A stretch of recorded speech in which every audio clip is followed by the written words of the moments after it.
Welcome to the Quantum Guide Show, where you will find interesting guests and discussions about cutting-edge topics to assist you on your journey. The Quantum Guide Show is ideally suited to the newly awakened and for those who feel isolated by their newfound beliefs. The mind, body, and spirit thrive when we have a mission, and there is no greater mission than to become the change that we wish to see in the world. So hit the like button, subscribe to my YouTube, Odyssey, and Telegram channels, and share this show with your friends.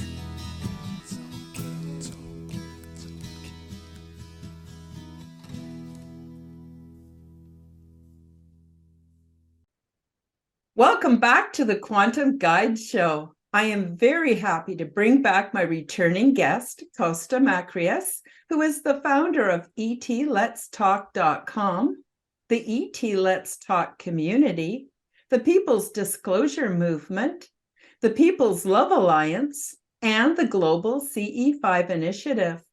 Kosta is an international networker and creative artist working on behalf of harmonious relations between all life forms. Today, Kosta appears with his partner, Hollis Polk. Hollis is a clairvoyant and personal coach who has been helping people create lives that they love for 20 years. To do this, she blends neuro-linguistic and hypnotherapy techniques, decision science, clairvoyance, and the common sense she learned in over 30 years of business experience. Hollis teaches classes in intuition development and the development of body, mind, heart, and soul, and offers one-on-one personal and professional coaching. In addition, Hollis has been communicating with our star brothers and sisters for over 10 years, both telepathically and physically on at least one occasion. And Kosta has been a dedicated spiritual activist since his teenage years.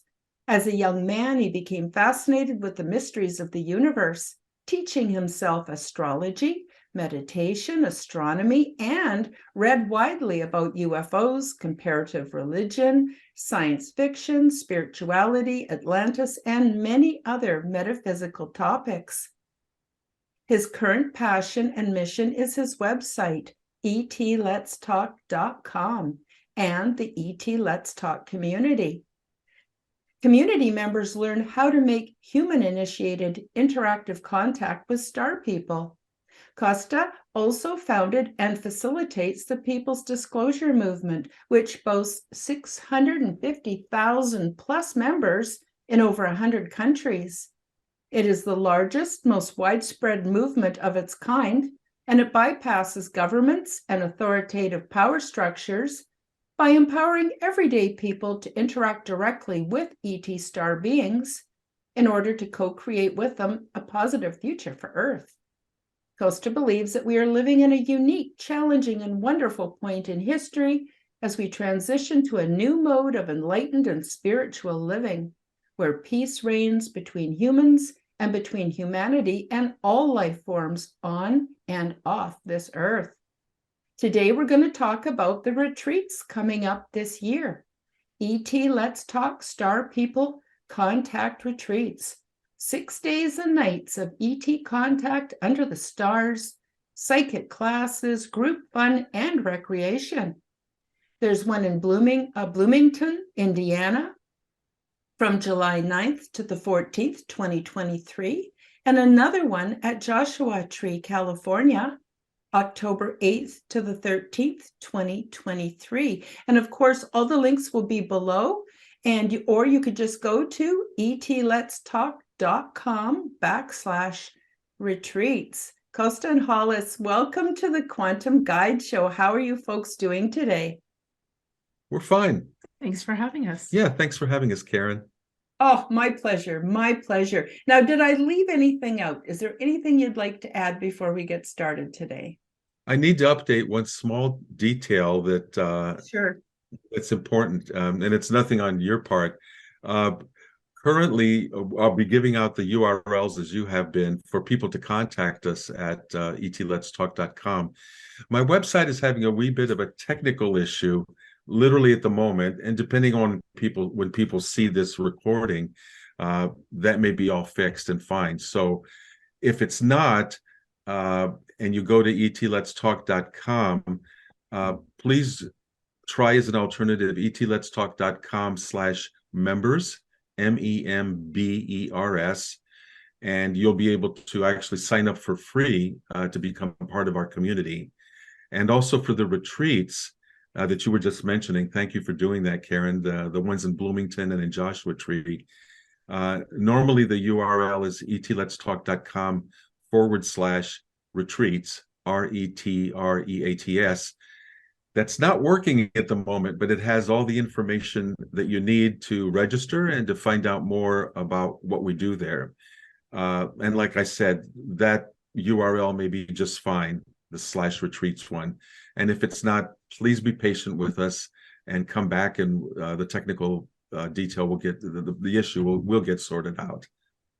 So, Wonderful. Hollis, did you have... I'm good. So I thought wonderful. Thank you. And I'm sure I have the links, but please do feel free to send them to me after the show if perhaps there's another one that I don't have from the last show.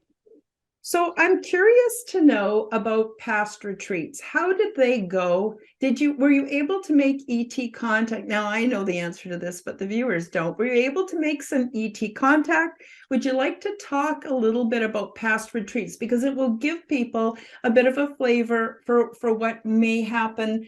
Hopefully it's going to happen at your retreats coming up in 2023. Yeah, we have a long history since when did we start? 2013, 14. Yeah, having mostly yearly retreats, except during a couple of the COVID years when everything was so much more restricted. But other than that, 2 to 3 retreats every year. And yes, we have had contact. Have definitely had contact.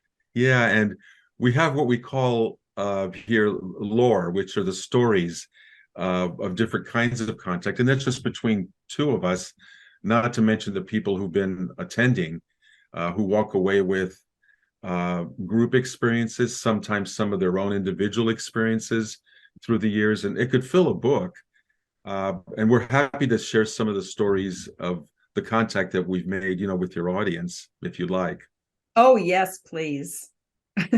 And Hollis, Okay. also Hollis's experiences as well, Well, I can start with one of my favorite ones because we were both there. We were at Joshua Tree and it was the last night.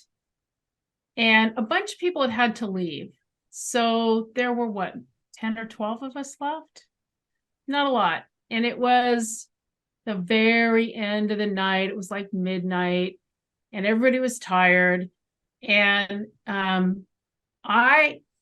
we're sitting in a circle and I'm looking up. Turns out I'm looking up and I see something flash 3 times in the sky directly overhead. And I'm thinking to myself, this is the funny part, I'm thinking to myself, oh God, I'm like really tired. I'm thinking, oh God, I'm going to have to tell everybody I saw that. And then I hear everybody around me go, oh my God, did you see that? Oh my God, did you? Everybody else was looking in the circle. You tell them what you all saw. It was a small circle. We were all not looking straight up in the sky the way that Hollis was. She was sitting next to me, but we were looking straight ahead, or some of us, like I said, we're tired, you're looking down. At the moment that she hollered, oh my gosh, she saw 3 flashes. You all yelled before I did. We yelled before she did, because on the ground in our circle, and I mean on the inside perimeter of the circle, not on our bodies or outside, it was very, very focused. Just the ground in front of us and the inner side of the circle lit up. Now, remember, we're out in the desert. There are no lights out there. The ground lit up 3 times, 3 flashes. Nobody expected that, just blah, blah, blah, blah, like that. And we go, whoa, all together. At the same time, she saw the flashes up above. So we assumed that a beam, we had been lit up in a nice way by whatever craft was hovering there above us. And it was hovering, and it it wasn't a plane or a helicopter or anything.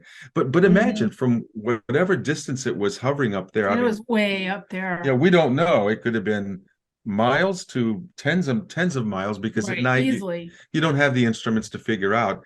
My point being that it was way up high, and to be able to focus a beam like very intelligently and in a very focused way right to the inside of our circle to let us know, hello there, we're there. And I have to add, this often happens after the end of our 6-day retreat, towards the end of midnight, because we usually end at midnight.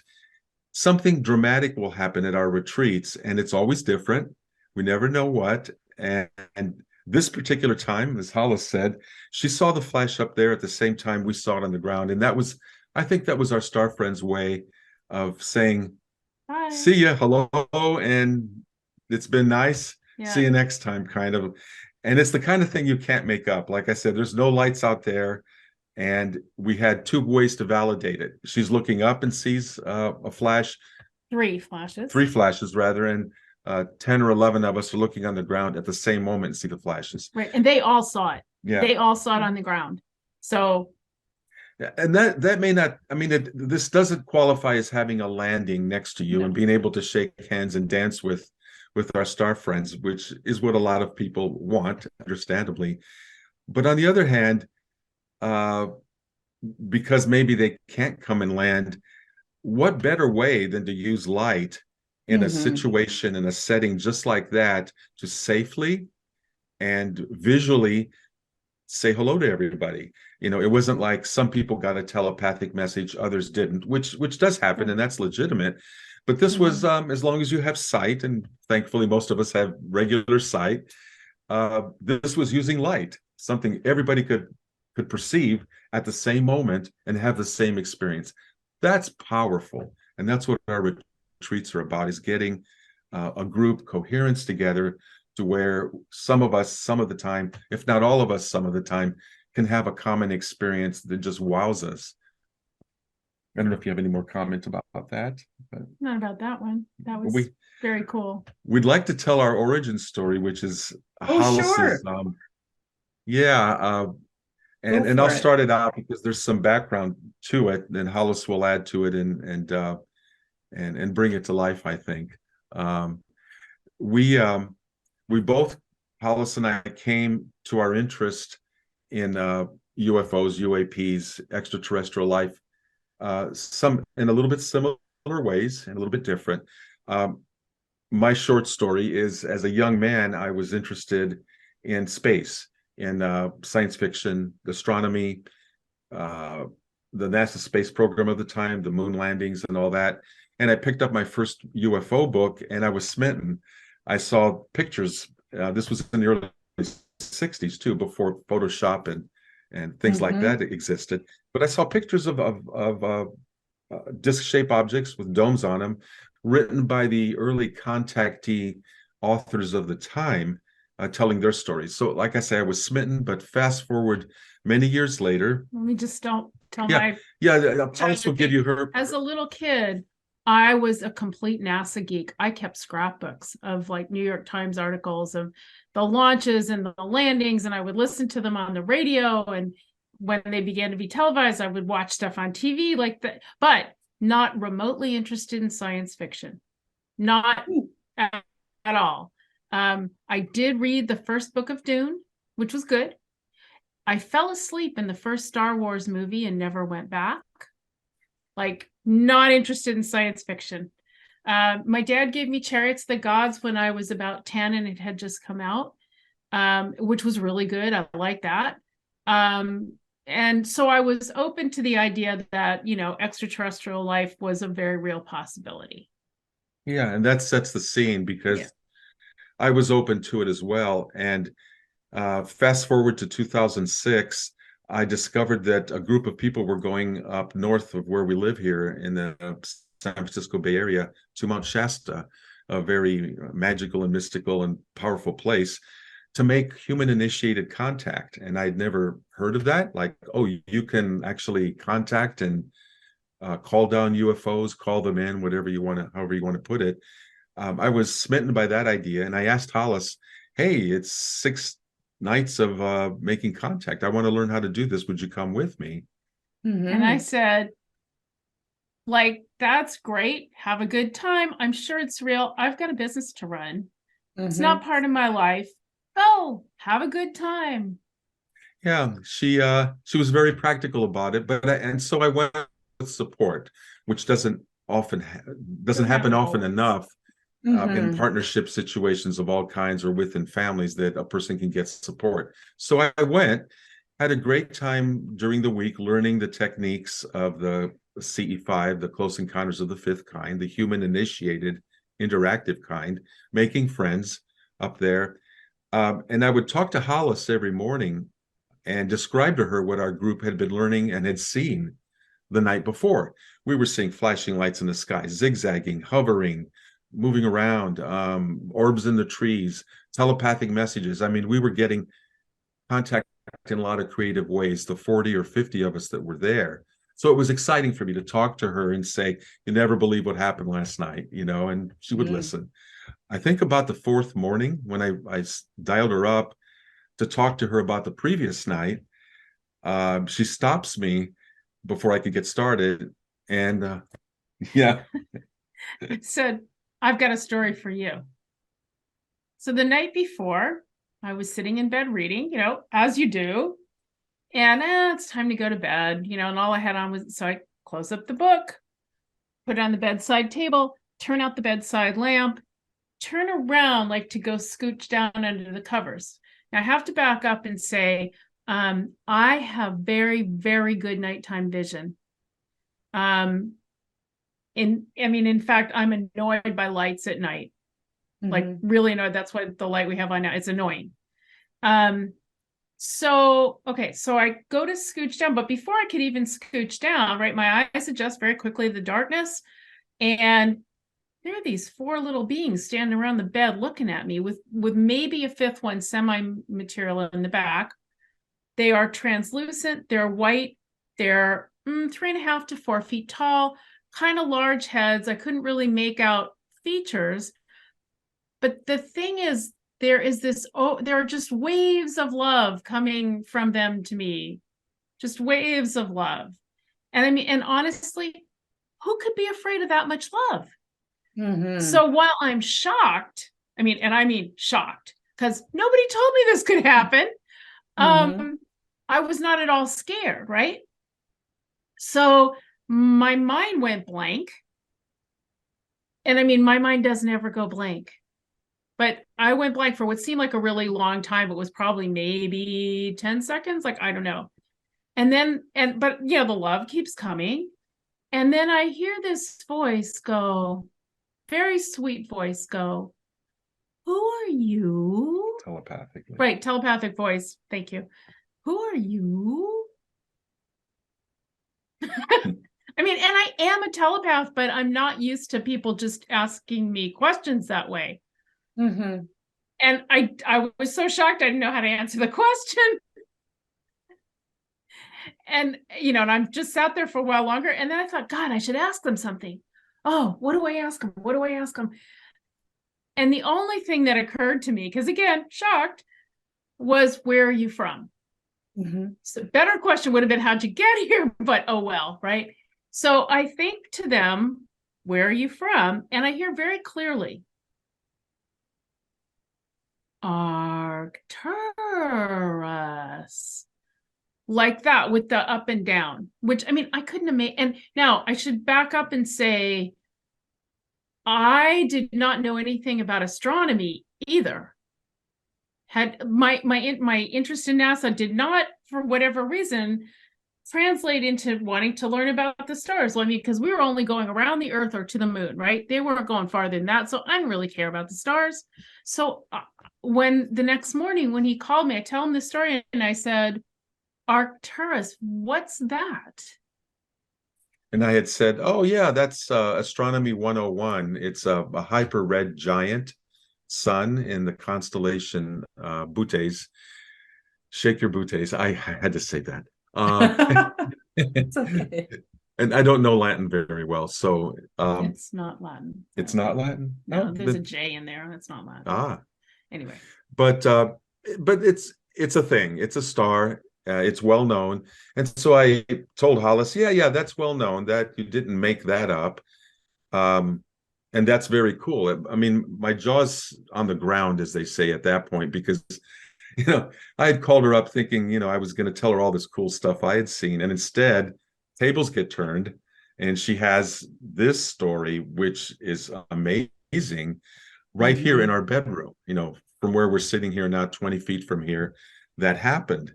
And you should say how that finished too. Oh, yeah. They just melted away. They just vanished. Yeah.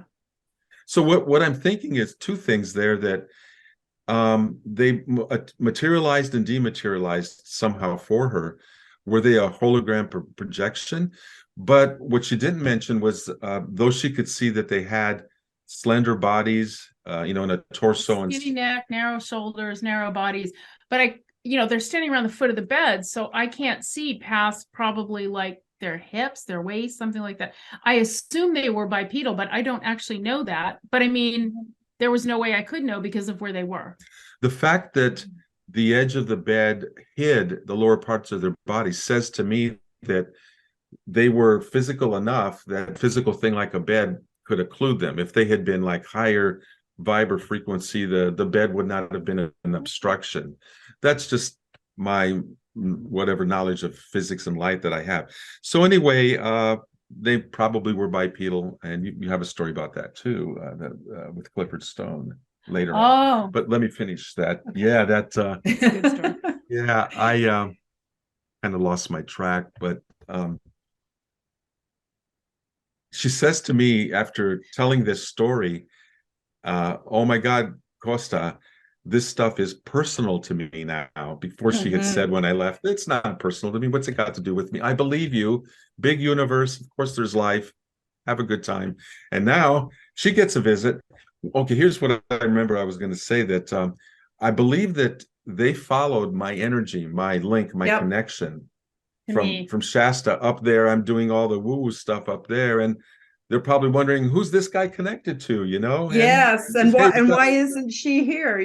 We better go check her definitely. out. I don't know about that, but definitely, I'm pretty sure they followed his thoughts to me. To her. Because how else would they have found? They can do that. They can do. I just want to tell you, interject very briefly, just to validate what you're telling the listeners and the viewers, is I myself was working on a blog article about how we shouldn't judge the so-called not pretty, or what we might think is ugly ETs, because they might be the ones that are actually materialized angels. We don't know. There's so much we don't know, right? That night, I woke up in the middle of the night. There was 3 standing by my bed. 3. I don't know how they got there. I don't know where they went, but there was 3, and they didn't say anything. It was nothing. They were just there, kind of like witnesses or bearing witness somehow. And then they were gone. And so I totally believe you, because unless you've had it happen, it's pretty strange, isn't it? Yeah, well, it was pretty strange. And it also has its practical effects, because she experienced that, and she gets done telling me the story. The next thing she says to me is, next year when you go to another one of these things, I'm coming with you. I'm coming with you. Yeah. I'm curious what this looked like. Oh, well, it was dark, and so it was shady, so I don't really know about the details, but they were very short, 3.5 feet high.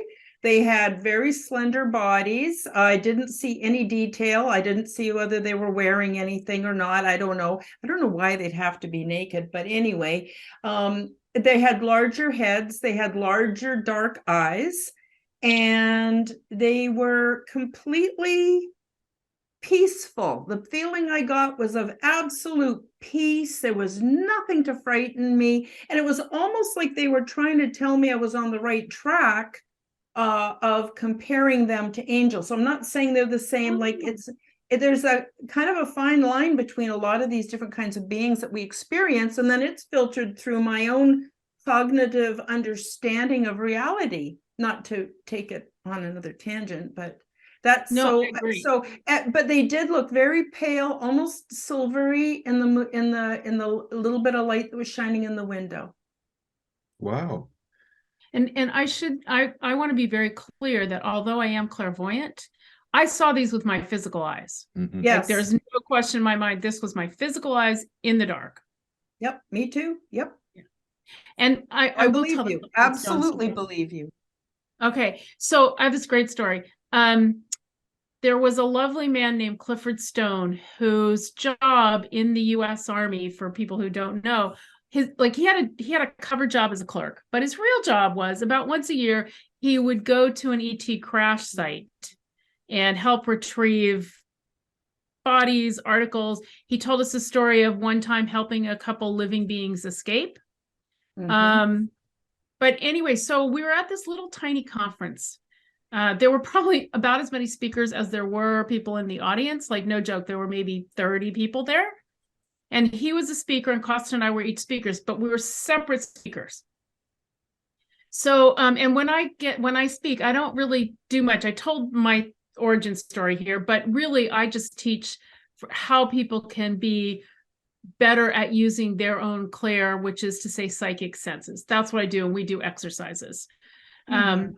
But in telling my origin story, and Clifford Stone had to get up in the middle and do something for his own, like, medical records or something. And he'd said that was going to happen. Anyway, so he gets up, he leaves, he comes back. And so after I'm done, he comes up to me and he apologizes that he had to leave for a while. And because he had left, he had a comment on that origin story that he couldn't do in person. So he goes, so we're talking about the origin story, and he goes, oh, I brought something. He goes, this other woman who had an experience meeting these beings, who is a painter, and she did a painting that she gave to me, and I brought it with me. I thought it was for my talk, but then I didn't use it. I must have brought it for you. Let me go down to my car. And he goes down to his car and he comes back with a completely framed painting of a little being matching my description and yours, but she had more definition. What you were calling naked wasn't naked. Those were their uniforms. They were skin tight white uniforms. And hers had like maybe a couple little buttons down the front. And I remember epaulets or something on the shoulder. Mhm. There was a little, and like a collar or something. It wasn't a lot of detail, or a belt, or maybe both. Wasn't much, but it looked like they were wearing unitards with the little things on them. Mhm. So I would just say perhaps your guys were not naked. They were just wearing a unitard. Well, there wasn't enough light to see, so I don't know. Plus, I'm a light sleeper, but I go back to sleep pretty quickly. And I was really tired and I was kind of groggy, and I just kind of opened my eyes and went. My reaction to things like that is, wow, that's interesting. I want to think about what this is. But I didn't like try to talk to them or get up or anything like that. I just kind of crashed back to sleep again. But I have a lot of contact in different ways. So, and I've never experienced anything negative. So that's the other thing I wanted to ask you guys. Have you ever been scared out of your pants by any of that? Have you ever been violated in any way? Have you ever been probed? Has there been, because some people are afraid because of the mythology. A lot of people are afraid. And I think we want to move them past the fear so that they can participate in some of this life-changing stuff that has to pretty much be experienced, in my opinion, before you really get it. Like, we can believe, like, even myself, for years and years and years, I believed, and I always wanted to have ET contact, but it didn't happen for me. But then when it did happen for me, it was so huge. And I'm not talking about the three little grays. I actually spent time going someplace else. That it actually messed with my head for a while, and I was telling people and they were all thinking I was crazy.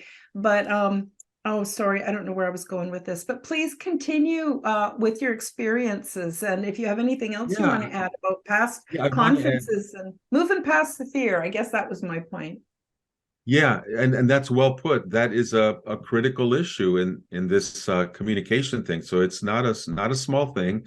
And during our retreats, we do address that, because we don't assume that everybody comes totally 100% full of courage.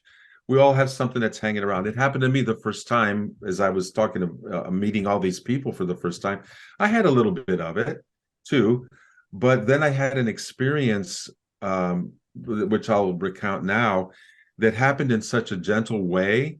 My very first up close and personal experience, in the same way that Hollis has happened, where she felt shocked but not scared. Same thing happened to me on another night, that what we just recounted happened, where I could accept it. And I also wanted to add one thing about her story. I mean, she was talking about Clifford Stone, is that he said to Hollis, do you remember, he identified Yes. the label? Yes. The label. Yeah. He said, "Oh yeah, we call those type 2 grays." He literally said that he had a book of scores of different civilizations visiting, and that when they would go to a crash site, he, I guess, would flip through the book and identify, I mean, sadly, the bodies of who the occupants were, or if they were surviving, at least. They apparently had the knowledge and had them categorized with pages, and that's why he would make that comment right away when he saw the picture, and he would say, "Oh, we know about that. Those are type 2 grays." So, so anyway, that's how that ended with lovely man. We all miss him. Yeah, he's having a great time on the other side. Yeah, he sure is. And so what I wanted to talk was to address the fear thing. The body thrives when it has a mission, and there is no greater mission than to become the change we wish to see in the world. Sometimes, though, we need a little help from consultation and support services. Have you discovered that this world is not what you thought it was? Have recent global events awakened you and leave you feeling unsettled? Do you feel isolated with your not-so-popular newfound beliefs? Would you like to learn to thrive in this new state of awareness? It is a big shock to wake up and find that the old familiar world is gone, and it can be disturbing to go down the various rabbit holes only to find that the information is difficult to digest, and few people are willing to talk openly about it. You are not a conspiracy theorist. You are awakening, and once you find your way through it, there are many blessings on the other side. My name is Karen Holton, and I offer vital services that may be just what you need, and support for your journey into the weird and wonderful. Check out my Awakening Support and Ascension consultation, created to support individuals with their chosen alternative realities and lifestyles, health and recovery, and spiritual adventures. For more details, check out the various vital services found on my website, and be assured that I have found personal success with every category featured. My website is www.KarenHoltonHealthCoach.com. That's KarenHolton healthcoach.com. And Hollis knows about this too. During that week when I'm making contact, one night after everyone had left, and we usually finished 12 o'clock, 12:30, sometimes later, most of the people had gone home, and we were in a secluded spot at the foot of Mount Shasta. It was a clear area surrounded by forest. So a bunch of us, I'd say maybe 9 or 10 of us, were still standing there talking about what we had seen that night, shop talk and comparing notes. Everyone else had gotten in their cars, driven back to their motel rooms. As we're sitting there talking, just calmly, someone tugs on my sleeve and points off to my right, and not, I want to say 6, 7, 8 feet away from me, at the ground there, the person was pointing to a sphere about 3 feet feet in diameter, was materializing out of thin air really slowly. And I'm rubbing my eyes thinking it's the moonlight. The moon was setting. It wasn't anything. It wasn't shadows or anything like that. But it was a sphere. It was materializing. It looked grayish. Couldn't see inside. Close to the ground, maybe a couple inches from the ground, and it wasn't making any sound. There was no vibration. There was no smell. No nothing. It was like, whoa, what is happening? Again, in a gentle way. And we're all watching this, and it's just hovering there. Well, it hovers for half an hour. During that time, one of the people in our group suddenly spoke up and said, "Hey, I just got a telepathic message from the beings that are inside that sphere." And he believed, and we believed, that that small sphere was part of a larger craft that maybe hadn't totally materialized. We were just seeing this portion of it. But anyway, he gets this message, and the being says to him, "We are scientists. We're here on Earth to study the human energy systems." And that made a lot of sense to me. I mean, that was amazing that we got some information instead of just sitting there gawking at this thing. And it made sense. They're explorers. We are somebody's PhD thesis. We're the rats in the maze. I don't know what. But that was gentle. That was good. Wasn't frightening. The woman next to me, to my right, I'll call her Gloria, not her real name. I turned to talk to her, and we become friends during the week. She's a really good psychic, really good person, but she wasn't moving. She was standing very stiff with her arms out like this, and not responding to me when I said, "Hey, Gloria," and I recognized something's going on. I'm not going to interrupt her because I don't want to interrupt it, but I'm going to stay right here in case she shows any signs of distress. I'll be right here. Well, half an hour later, she just kind of wobbled a little bit, and I knew something had happened. So I asked her, "What's your name? Do you know where you are?" She says, "I'm fine. I'm disoriented." And so I asked her, "Well, what happened? You've been standing there for half an hour, like stiff as a board, your arms out, not moving. That's not normal." She goes, "Oh, well, the being inside that craft there approached me telepathically and asked me if it, she, he, don't know the pronoun, self-identifying alien, star people life form. It asked to merge with me and study my human energy system." So right there, that made sense to me. That's what the other guy had said they're here for. And so the story she's starting to tell was resonant with that. And here's where it's really cool. Now, again, this is happening silently. None of us knew this. I'm just standing next to her, but this is going on telepathically. This being's asking her to merge. And to her credit, instead of like running away to her car with her hair on fire, like many people might do when someone says, "May I merge with you?" Even if it's very politely done, it can be disconcerting. However, she negotiated with this being and said that she told it, "I have 3 conditions that you have to meet before you can do that. And the first one is that I remain aware of my surroundings. I don't want to be knocked out." And the being agreed to that. The second condition was that when she told the being it's time to leave, that it would unmerge and go. She's superior in her space. The being agreed to that. The third condition was there's no messing around with probing, no touching her, messing around with her genitals, or no violations. No violations, no sex organs, none of that. And the being agreed to that. So she felt safe and said, "Okay." During that half hour, the experiment was going on. And at the moment she seemed really shaky, that half hour later is when she had told it time to go now. So we watched that sphere dematerialize, just as silently and as kind of dramatically, but not dramatically, came before it just faded out like a movie. And that was the end of the experience. And right then and there, I knew I want more of this. Oh, yeah. That's where the people's disclosure movement really started for me. And that's another topic we can go on, but I don't know if Hollis or had you any can comment. always come back. You can always come back and tell us more too. So, don't be a stranger to the show. I wanted to just add to you, because I've had a lot of clairvoyant type contact.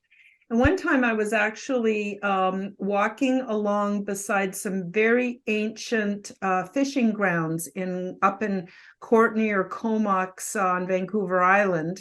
They have these ancient fishing grounds, and you can still see the wooden poles that stick up and everything from back then. And I had a being, I have no idea what it was, no idea, it might not have been an ET, I don't know, that asked me permission to take some samples from the water and from the soil in that area. And I said, yeah, go for it. Afterwards, I thought, gee, I don't know if I should have done that, but no harm came from it. And I just thought that was kind of interesting. That was kind of interesting too, So what I'm doing is I'm not trying to make it all about me. I'm just trying to show the viewers and the listeners that there's so many different kinds of contact, that many people either have contact they don't remember, some have contact, but they don't really identify it as contact. So it's very interesting how it all works. Now, I'm just wondering, we still have quite a bit of time. I don't know how you guys are for time, but I really wanted for you to talk a bit about the expectations around what's coming as far as your retreats go. So, for instance, where will you be staying? And I don't know, just what do people need to bring with them? How do they need to mentally prepare, physically prepare? Just anything you want to talk about. And of course, you can still go back to your experiences or anything else you want to add as well, because I'm not meaning to cut you off. No, thank you. You're very generous, giving us the floor or the space or whatever this is to do that. Thank you, Karen. You're welcome. Yeah, there's 6-day retreats, days and nights.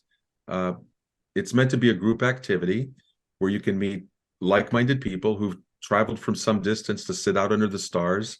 And that makes them, no matter what else they do in their lives, makes them pretty special, makes all of us pretty special, because we initiate that kind of thing. It's not a very usual thing.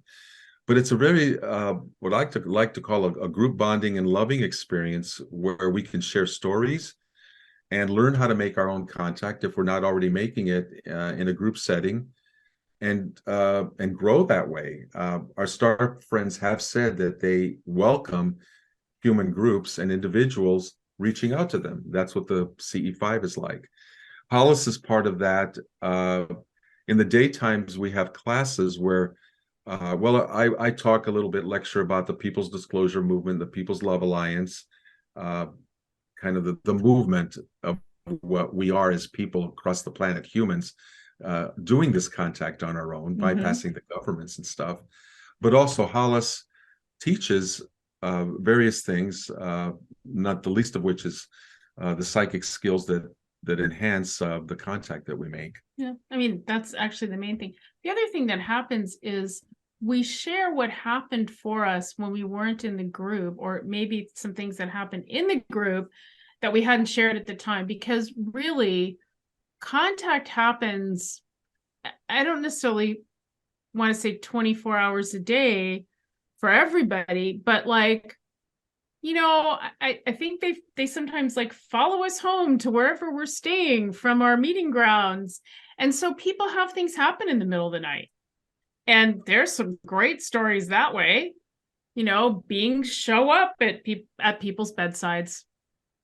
Or they, and it never ceases to amaze me, the variety of experiences. And so people, in the afternoons, we also have a group discussion after Hollis does some of her teaching and group activities that she does, so that we can share what happened to us the night before. And in that way, we build our knowledge base of all of us, so that it's not just one person alone. I like to say that we each have a piece of a jigsaw piece, and we put together our experiences and our knowledge, and we see a little bit of a bigger picture that way. Yeah, I was just thinking, and this isn't exactly, well, may or may not be extraterrestrial related, but at our last retreat one afternoon, I happened to bring up an experience a friend of mine had, where she was driving down a divided highway, 2 lanes in each direction, middle of the night, middle of nowhere, and a car was coming at her in a truck was coming at her in her lane. Mm. And she didn't know what she was going to do. For whatever reason, she didn't think she could get out of the way in time. And she said, and all of a sudden, I found myself on the other side of the truck, headed in the same direction. Like, and it should have hit me. And I was on the, so I told that story. And I mean, and this is somebody I trust implicitly. Okay. Somebody I know to be truthful for decades. Almost everybody in our group had had a similar experience or had somebody who was very close to them who had. And the reason I bring this up is because kind of what you said before about we don't know these beings that we meet who are not physical. We don't know where they're from. It could be another star system, but it could be another level of existence. Like, how do we know it's extraterrestrial versus angelic versus something we've never discussed? Yeah. We don't know. We don't know. You know, it's funny you should mention that because I also had an experience. I'll just tell you real quick. Basically, my kids and I were locked out of the house and we couldn't get in.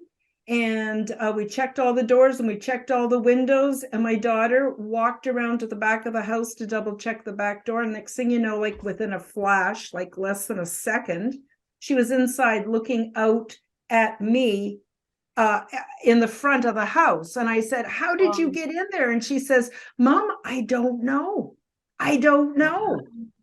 That's cool. Wow. So I think this stuff, I think it's raining down like that, and spiritual information and everything is raining down on us all the time. It's just, are we sharpening our skills to be aware of it? And once we become aware of it, you can't not be aware of it. And I think that's another aspect of why your retreats are so valuable. And the more we connect, it's like everything gets stronger and starts working better, and we start having more experiences. It's just, life can be so fabulous. You just gotta, at least for me, put my damn phone down and get out of the conspiratorium long enough to just smell the roses, as it were, because this for me is very spiritual as well as a very tangible experience. The other thing I would say, though, is that we have to overcome the societal programming that says, this isn't real, you made it up, like all that stuff. And there are people who are recovering memories from when they were little kids. That like stuff happened and they'll remember part of it, but not all of it. Or one person I talked to fairly recently was made hugely wrong by his entire family for having had this experience as a 7-year-old. And, you know, we need to unlearn that stuff. It's like, see what you see, hear what you are, hear what you hear, know what you know, be who you are, like reclaim your power. Stand up. Like, I know this because this is my reality. And just because it doesn't match everybody else's reality doesn't make me wrong. It just makes me having had a bigger experience. Absolutely, Hollis. And there's another thing I want to just say, like, I do understand, like, it's beyond the scope of my expertise to really talk medically about mental illness, but I'm going to tell you, where I live, if you go into a medical or a psychological support system that's supposed to be there to support you and help you, and you start talking about your experiences, you're going to walk out there with a big stack of prescriptions, and it doesn't take long before you get beaten down by the gaslighting. And so we live in a system, where can people go for support? And that's why I'm so glad to have you folks on the show. That's also part of what I do. I also offer coaching and support for people that have had these weird experiences. And I validate them as being not only healthy, but it being healthful to talk about and share and have these experiences as part of our life. And I agree, we're told there's fiction and nonfiction, but guess what? You know, it's like the fiction is way closer to hitting the truth than what they tell us, you know, is the nonfiction. I hope I didn't get them backwards. I often get fiction, nonfiction screwed up because it's, because they're the in same my reality, it's screwy. And, you know, the stuff they say isn't true is, and the stuff they say is true is crap. Sorry, just had to say that. Go ahead. That's okay. You know, you hit the nail on the head as far as, and you did too, knowing what you know and having to deal with others that may not believe you. The cool thing about the not only the community, the Let's Talk community, but others that have sprung up around at least the ET topic.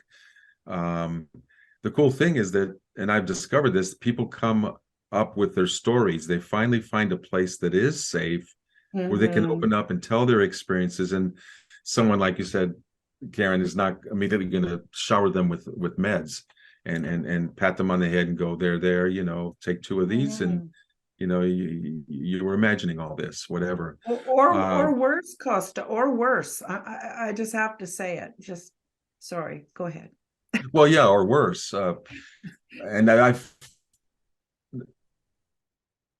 people come to me who've actually been institutionalized more than once because of these experiences that we all believe were genuine, not made up, not hallucinatory, not the result of a drug trip or whatever.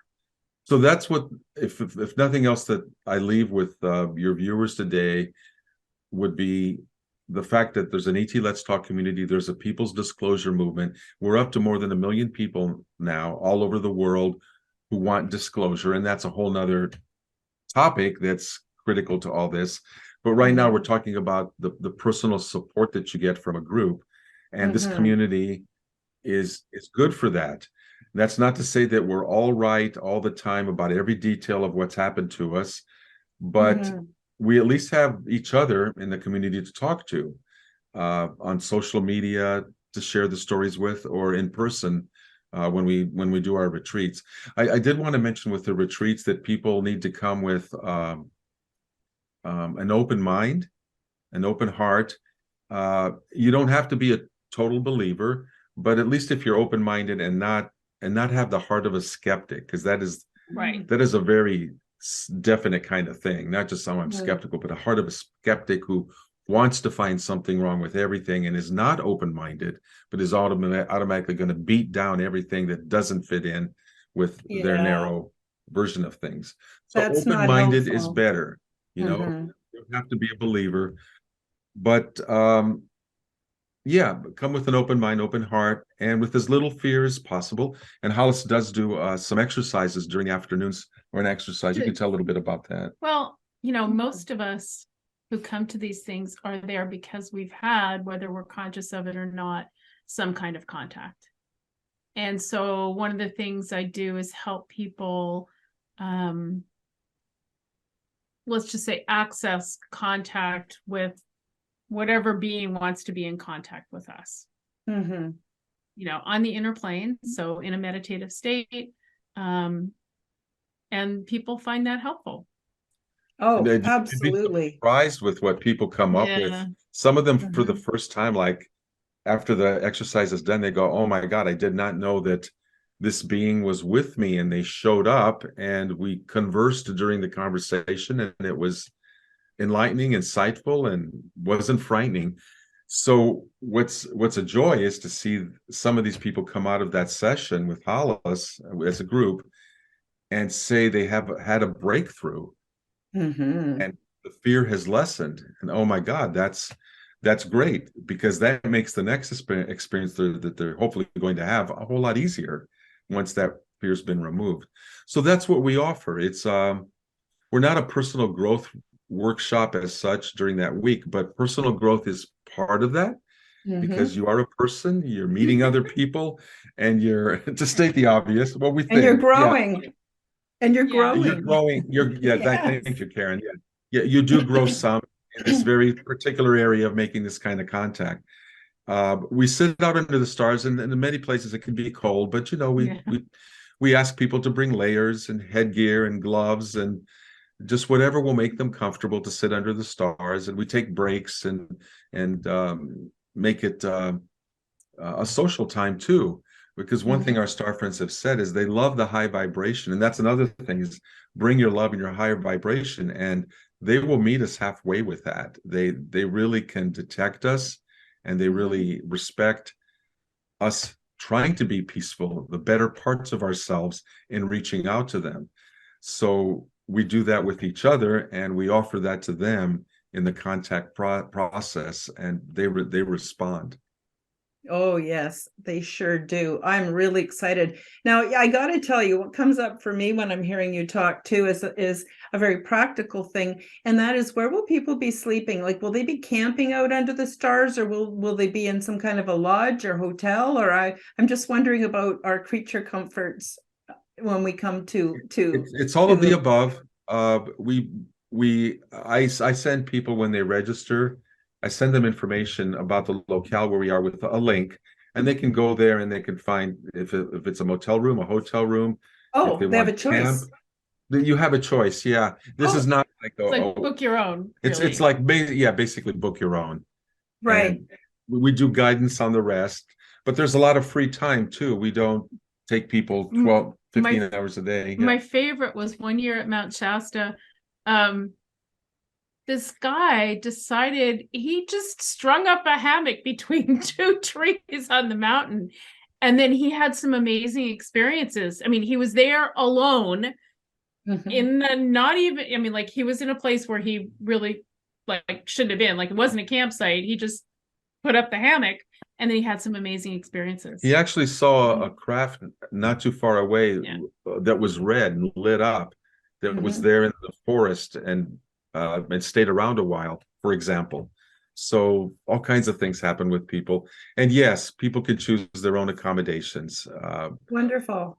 And we give them free time to recreate, because the places that we go have something else to offer. People can hike, swim, sleep, shop. Oh, nice.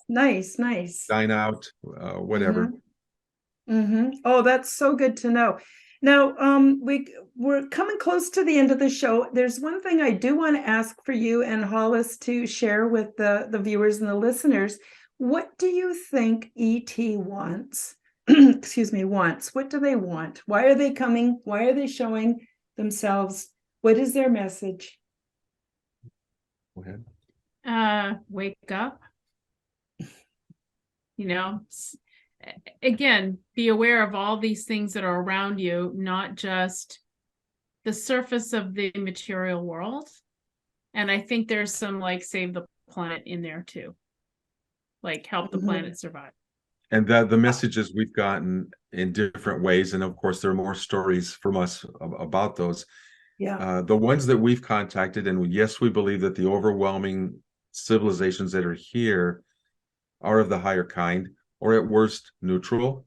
Don't want to get into the negative part of things. There are probably some self-serving ones, but they're not the majority. And it's not our experience. And it's not our experience. And the tide of evolution, of spiritual evolution, I believe, is that the earth is healing and wanting to have us produce more love. So we've got to save the planet. And I believe a lot of these civilizations recognize that we humans are on the precipice of either making having a breakdown on a global scale because of all we know all the myriad ways of things can go wrong on this planet. I don't have to get into that. We all know we can either have a breakdown or a breakthrough. And I think they're here because of the breakthrough. They may have gone through this critical transition point themselves from wherever they came. And now they're among the stars, or coming through the dimensions to contact species like ours who are also at that point and offering their help. They have said that, and thanks to Hollis, who has a good telepathic communication with them, in the beginning, they told us, don't look on us as gods. We are family. Think of us, or look on us as elder brothers, sisters, and cousins. And I like that. Who doesn't like a family kind of analogy? Oh, especially a nice, big, loving family that's not all dysfunctional. You just gotta love that. There's kind of two schools of thought on Earth that I see in the media, and that is people who think that ET is going to come and solve all our problems and save all of us and rapture us up to other worlds. And then there are other ET experiences, which are a little closer to mine, which say, you guys can do this. You've got it. We've got your back, but you can do this. And we're so excited to watch you evolve to the next stage for humanity. And I'm just wondering what, obviously, I guess the second one resonates more with you folks too, but please feel free to answer honestly. What do you think about that?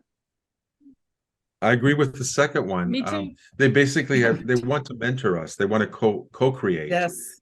They have technologies and perspectives that they're ready to offer in a helpful way. I use this analogy, which is, imagine that you somehow, maybe through the internet, whatever, you discovered you have a cousin in a faraway country that you didn't know you had. And you're just all excited. You make this connection, you go, oh my God, your family, tell me all about yourself.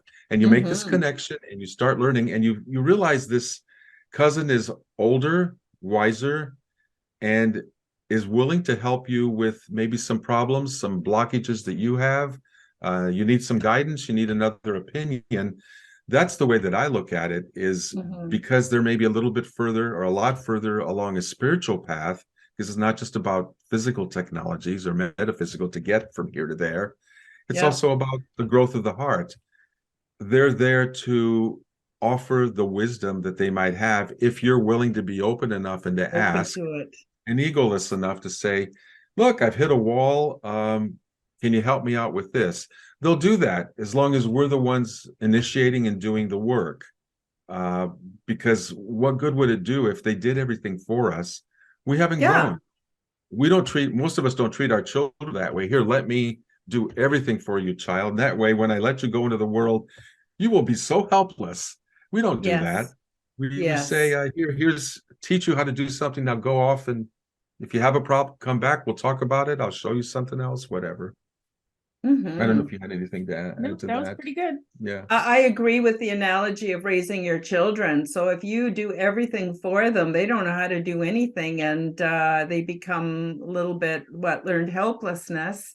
And but when we encourage them and support them, and the other part of this, which is sort of the flip, is who of us, if our child comes to us with an open heart and wants assistance, would we not give them our best? And that's what I've also experienced through the ET or alien or UFO or whatever experiences. I think we need to find a new name, because for me, it's so much more than just those physical black and white, a ship or not a ship, or, but so I'm actually excited about our future, the future of humanity. I have great faith in humanity.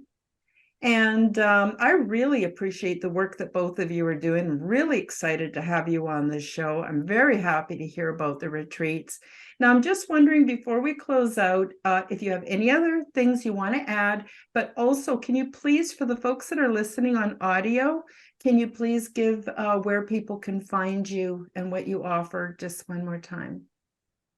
Yes. As I mentioned at the top of the program, ETLetsTalk.com, which is having some technical issues at the moment. So I ask people to go to ETLetsTalk.com/members, MEMBERS, and that will get them started. They're able to sign up for free.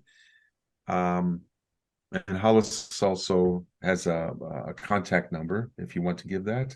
No, I hardly ever answered. It's not one of okay. She's not using that one. Okay. And what about your newsletter? Your newsletter, Kosta. Tell us about that too, because that's really important.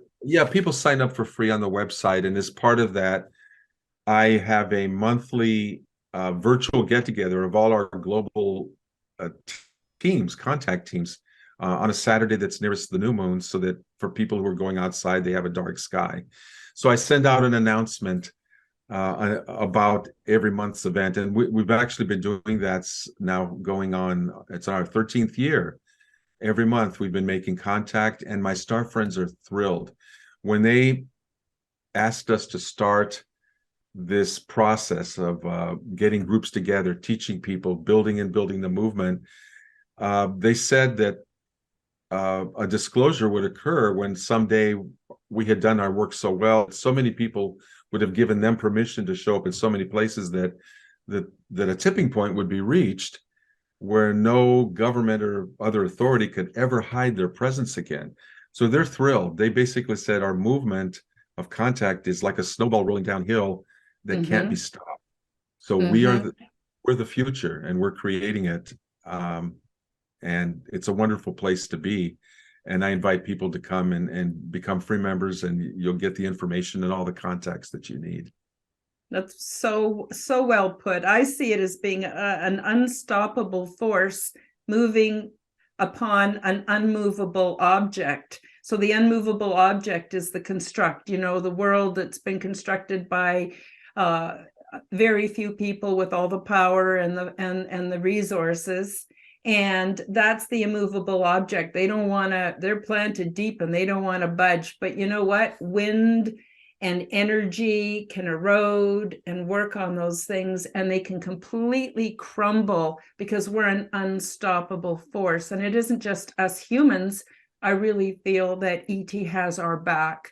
And yeah, they're not going to do it for us. Just like when we counsel people, we're not going to do the work for them either. But the support and the love is there. And I'm so excited. I'm so excited about your retreats. I'm so excited about the work you both do. And I'm very happy that you made the time to come on the show today. I really, really appreciate it. Now, again, everybody, the links will be in the description below. And I want to thank you, Kosta and Hollis, for joining us today. I want to thank the viewers. And it's just been great. And we'll see you next week on the Quantum Guide Show. Bye-bye, everybody. Thank you for joining us on the Quantum Guide Show. Become the change that you wish to see in the world. Subscribe to my YouTube, Odyssey, and Telegram channels. Like this video and share it with your friends. You can also find the Quantum Guide Show and my other podcast called Aliens and Astrology on the Forbidden Knowledge News Network. That's www.forbiddenknowledge.news. And while you're at it, check out my website, www.karenholtonhealthcoach.com, where you will find some amazing products and services and an abundance of free resources to help you with your journey. All of the links are in the description below. And in the meantime, until we see you next week, keep up the good work.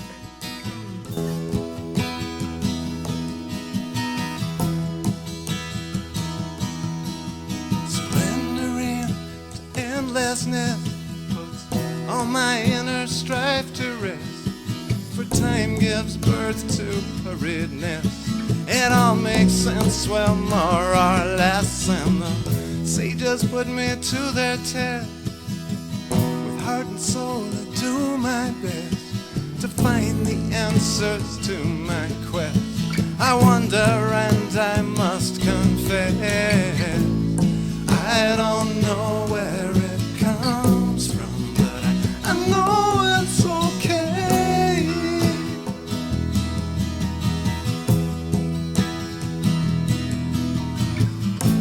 If this is all an illusion, then I'm willing to play.